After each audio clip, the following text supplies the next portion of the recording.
CNN24 এর শান্ত সংবাদে আমি আলপনা আপনাদেরকে স্বাগত জানাচ্ছি।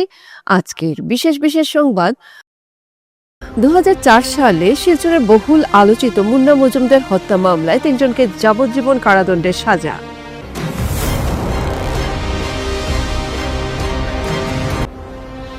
নিযুতবাবু আসনি এবং জীবন প্রেরণা আসনি আনুষ্ঠানিকভাবে চালু করলেন মুখ্যমন্ত্রী।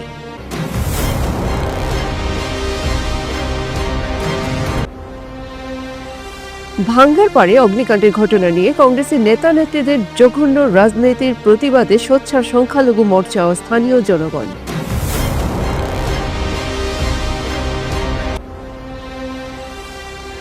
ছাত্র সমাজকে দেশ সেবায় উদ্বুদ্ধ করতে ছাত্রদের হাতে প্রতীকী পুলিশ দায়িত্ব।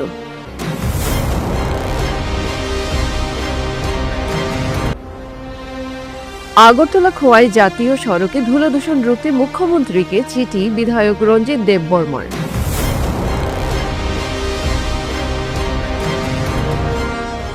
এবারে সংবাদ বিস্তারিত। বুধবার এক গুরুত্বপূর্ণ রায়ে বঙ্কিম শর্মার সভাপতিত্বে কাছাড়ের অতিরিক্ত দায়রা জজ ফার্স্ট ট্র্যাক কোর্ট আদালত 2004 সালে শিলচরের বহুল আলোচিত মুন্না মজুমদার হত্যা মামলায় 3 জনকে যাবজ্জীবন কারাদণ্ডের সাজা। দোষী সাব্যস্তদের মধ্যে রয়েছেন শিলচরের জানিগঞ্জে স্বরূপা কমপ্লেক্সের বাসিন্দা কাপড় ব্যবসায়ী ধনরাজ সুরানা এবং তার 2 কর্মচারী যথা রতন দেবনাথ এবং রিঙ্কু দেব ওরফে মধুসূদন দেব, উভয়েই উধারবন্দের বাসিন্দা। নিহত মুন্না মজুমদার শিলচরের শিব কলোনির বাসিন্দা ছিলেন এবং ধনরাজ সুরানার মালিকানাধীন সুরানা গার্মেন্টসে কর্মরত ছিলেন। মামলার নথি অনুসারে 5 নভেম্বর 2004 তারিখে ধনরাজ এবং 2 কর্মচারী মুন্না মজুমদারকে শিলচর মেডিকেল কলেজ ও হাসপাতালে নিয়ে যান, যেখানে তাকে মৃত ঘোষণা করা হয়। তার মৃত্যুর আশেপাশের পরিস্থিতি ব্যাপক সন্দেহ এবং অস্থিরতার জন্ম দেয়। এই ঘটনার পর শহরে উত্তেজনা ছড়িয়ে পড়ে। আইন শৃঙ্খলা পরিস্থিতির অবনতি নিয়ন্ত্রণে আনতে কারফিউ জারি করা হয়। রাজ্যের শিক্ষার্থীদের আর্থিক সহায়তা ও প্রযুক্তিগত উন্নয়নের লক্ষ্যে বৃহস্পতিবার মুখ্যমন্ত্রী ডক্টর হিমন্ত বিশ্ব শর্মা মুখ্যমন্ত্রীর নিযুতবাবু আসনি এবং জীবন প্রেরণা আসনির আনুষ্ঠানিকভাবে চালু করেন। গুয়াহাটির জ্যোতি বিষ্ণু আন্তর্জাতিক কলা মন্দিরে আয়োজিত এক অনুষ্ঠানে এই প্রকল্পগুলির উদ্বোধন করা হয়। মুখ্যমন্ত্রী নিযুতবাবু আসনির অধীনে স্নাতক স্তরের শিক্ষার্থীরা বছরে 10 মাসের জন্য প্রতি মাসে 1000 টাকা করে আর্থিক সহায়তা পাবে। একইভাবে স্নাতকোত্তর শিক্ষার্থীরা বছরে 10 মাসের জন্য প্রতি মাসে 2000 টাকা করে পাবে। মুখ্যমন্ত্রী জানান, স্নাতকের 2য় ও 3য় বর্ষের শিক্ষার্থীরাও এই প্রকল্পের সুবিধা লাভ করতে পারবে। এছাড়াও মুখ্যমন্ত্রী জীবন প্রেরণা আসনি চালু করেন। 2025 সালে স্নাতক উত্তীর্ণ 48,319 জন শিক্ষার্থীকে প্রতি মাসে 2500 টাকা করে প্রদান করা হবে। এই প্রকল্পের মাধ্যমে বিশ্ববিদ্যালয়ের গবেষকরাও আর্থিক সহায়তা পাবেন। অসমের রাজ্য ও কেন্দ্রীয় বিশ্ববিদ্যালয়ে 2112 জন গবেষককে 25,000 টাকা করে দেওয়া হবে। বিশেষভাবে সক্ষম 13 জন গবেষককে 40,000 টাকা করে সহায়তা প্রদান করা হবে।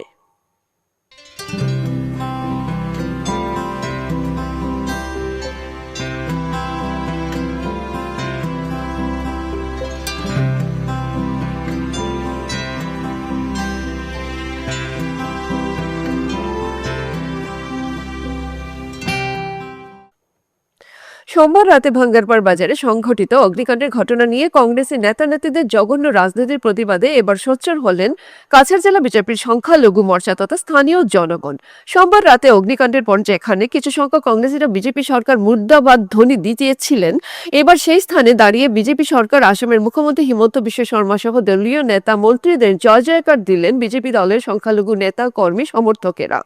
পাশাপাশি কংগ্রেসীদের তাদের রাজনৈতিক মুনাফা বদলানোর পাশাপাশি বিপদকালে এবং রাজনীতিকে বাদ দিয়ে অসহায় মানুষের সাহায্যে পাশে দাঁড়ানোর জন্য কংগ্রেসীদের পথ দেখালেন বিজেপি নেতা সহ স্থানীয় জনগণ। অগ্নিকাণ্ডের ঘটনার পর ক্ষতিগ্রস্ত দোকানির সাহায্যে পাশে না দাঁড়িয়ে দমকল বাহিনীর গাড়ি সময়মতো না আসার অজুহাত দেখিয়ে বিজেপি মুর্দাবাদ স্লোগান তুলে মানুষকে বিভ্রান্ত করা হচ্ছে। কংগ্রেসীদের এহেন জঘন্য কাণ্ডকে রাজনীতির চরম পথ আখ্যায়িত করে দুর্যোগের সময় এমন জঘন্য রাজনীতি না করে মানবতার দৃষ্টিতে সাহায্যের জন্য হাত বাড়িয়ে পাশে দাঁড়ানোর জন্য কংগ্রেসীদের যথাযোগ্য নীতিপথ দেখালেন। বড় মাপের একটা অ্যাক্সিডেন্ট হয়েছে, সেটা নিয়ে কিছু লোক অত্যন্ত ঘৃণনীয় রাজনীতি করেছে, সেটা অত্যন্ত নিন্দনীয়। এটা আমরা দেখতে পেয়েছি যে দল বর্তমানে ভারতের স্বাধীনতার পর যে দল শ্রেণীর জাতির জন্য ডেভেলপমেন্টের জন্য কাজ করে যাচ্ছে ভারতীয় জনতা পার্টি। এই দলের নাম নিয়ে ওনারা মুর্দাবাদ দিয়েছেন, যেটা আমরা সোশ্যাল মিডিয়ার মাধ্যমে বিভিন্ন পোর্টাল মিডিয়াতে আমরা দেখতে পেয়েছি। সেটা অত্যন্ত নিন্দনীয়। এরকম একটা ঘটনাকে নিয়ে, একটা দুর্ভাগ্যজনক ঘটনাকে নিয়ে রাজনীতি করা সঠিক, সেটা কাম্য নয়। যারা করেছেন ওনাদের প্রতি আমাদের আহ্বান থাকবো, একটা দুঃখের সময় ওনার পাশে থাকা আমাদের অত্যন্ত দরকার। রাজনীতির একটা প্ল্যাটফর্ম রয়েছে, সময়ে আমরা রাজনীতি করব। আমরা যেটা ওনাদের যেটা আমরা দেখতে পেয়েছি, মুর্দাবাদ দমনে যেটা দিয়েছেন, বর্তমান সরকার, বর্তমান ভারতীয় জনতা পার্টি সরকারের আমলে যে হারে ডেভেলপমেন্ট হয়েছে গোটা রাজ্যে, গোটা দেশে, সেটা অত্যন্ত প্রশংসনীয়। পুলিশ সপ্তাহ 2026 উদযাপন উপলক্ষে খোয়াই জেলা পুলিশের উদ্যোগে বৃহস্পতিবার আয়োজিত হল রান ফর নেশামুক্ত ত্রিপুরা কর্মসূচি এবং নতুন ফৌজদারি আইন সম্পর্কে সচেতনতা অভিযান। খোয়াই জেলার পুলিশ সুপার রানাদিত্য দাস আনুষ্ঠানিকভাবে এই দৌড় প্রতিযোগিতা সূচনা করেন। জেলার বিভিন্ন থানার পুলিশ আধিকারিক ও কর্মীরা উৎসাহের সঙ্গে এতে অংশগ্রহণ করেন। কর্মসূচির মূল লক্ষ্য ছিল সমাজকে মাদক মুক্ত করার বার্তা পৌঁছে দেওয়া এবং নবীন ন্যায় সংহিতা নতুন ফৌজদারি আইন সম্পর্কে সাধারণ মানুষকে সচেতন করা। এদিনের কর্মসূচির বিশেষ আকর্ষণ ছিল ছাত্রছাত্রীদের অংশগ্রহণ, নবীন প্রজন্মকে দেশ সেবায় উদ্বুদ্ধ করা এবং পুলিশ প্রশাসনে যোগদানের প্রতি আগ্রহ বাড়ানোর উদ্দেশ্যে কিছু সময়ের জন্য শিক্ষার্থীদের হাতে প্রতীকীভাবে ট্রাফিক পুলিশের দায়িত্ব তুলে দেওয়া হয়। তারা সড়কে হেলমেটবিহীন বাইক চালকদের হেলমেট ব্যবহারে উৎসাহিত করতে ফুল দিয়ে শুভেচ্ছা জানানোর মাধ্যমে সচেতনতা বার্তা ছড়িয়ে দেয়। এছাড়াও এক ছাত্রকে জেলা পুলিশ সফরের দফতরে নিয়ে গিয়ে এসপির চেয়ারে বসার অভিজ্ঞতাও দেওয়া হয় এবং তাকে আনুষ্ঠানিকভাবে গার্ড অফ অনার প্রদান করা হয়, যা শিক্ষার্থীদের মধ্যে ব্যাপক উৎসাহ সৃষ্টি করে। পাশাপাশি এক ছাত্রীকে খোয়াই মহিলা থানার ওসি চেয়ারে বসে দায়িত্ব সম্পর্কে ধারণা নেওয়ার সুযোগ করে দেওয়া হয়। एसपी जो होता है और इसमें आपने जो देखा कि उनका बहुत रिस्पॉन्सिबिलिटी होता है जैसे वगैरह, और मेरा यही रिक्वेस्ट रहेगा कि वो अपना जो काम है, रेस्पॉन्सिबिलिटी है, वो अच्छे से निभाए और जिनका जो प्रॉब्लम है उन्हें ठीक से सॉल्व करें। Thank you. আগরতলা থেকে খোয়াই পর্যন্ত NH 108B জাতীয় সড়কে চলমান নির্মাণ কাজের কারণে সৃষ্ট তীব্র ধুলো দূষণ নিয়ে উদ্বেগ প্রকাশ করে রাজ্যের মুখ্যমন্ত্রী ডক্টর মানিক সাহার কাছে লিখিত আবেদন জানিয়েছেন বিধায়ক রঞ্জিত দেববর্মা। 24 ফেব্রুয়ারি পাঠানো চিঠিতে তিনি দ্রুত রাস্তায় নিয়মিত জল ছিটানোর ব্যবস্থা এবং বিকল্প সড়কের রক্ষণাবেক্ষণের দাবি জানিয়েছেন।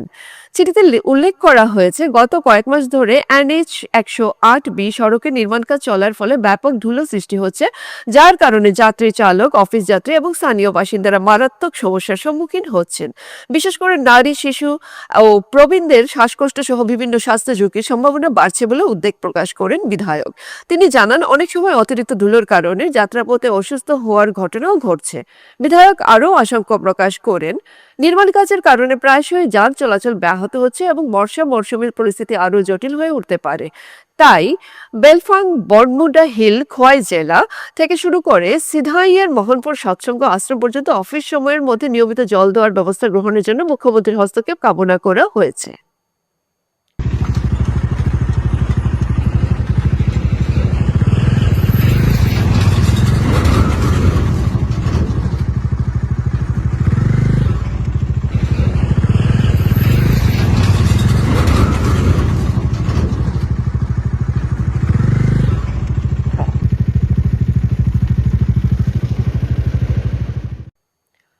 শিবজ্ঞানে জীবসেবা।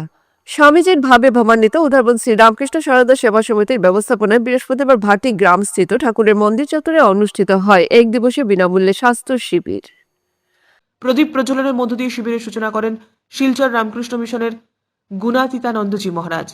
সঙ্গে ছিলেন সমিতির প্রাক্তন সভাপতি হরিহর চক্রবর্তী, সাধারণ সম্পাদক কিশোর ভট্টাচার্য সহ বহু বিশিষ্ট ব্যক্তি। এদিন বক্তব্য রাখেন সাধারণ সম্পাদক কিশোর ভট্টাচার্য। শিবিরের উদ্দেশ্য সম্পর্কে CNN24 এর উদারবন্দের প্রতিনিধি নিহার কান্তি রায়কে জানান সমিতির বর্তমান সভাপতি দেবতোষ সেন।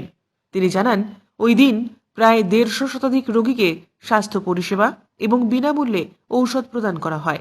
উপস্থিত ছিলেন ডাক্তার অনির্বাণ দে, কনকদীপ শর্মা, বর্ণিকা নাথ সহ বিশিষ্ট ব্যক্তিরা। এই মহৎ উদ্যোগ নিয়েছিল শিলচর রামকৃষ্ণ মিশন ভ্রাম্যমাণ চিকিৎসা পরিষেবার পরিচালকরা।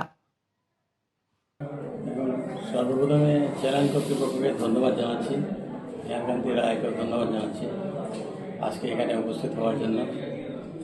শিলচর রামকৃষ্ণ মিশনের একটি ভ্রাম্যমাণ চিকিৎসা পরিষেবা বিগত 1987 ইংরেজি থেকে চলে আসে এবং এই পরিষেবা বিভিন্ন জায়গায় বিভিন্ন সময়ে চলে আসছে।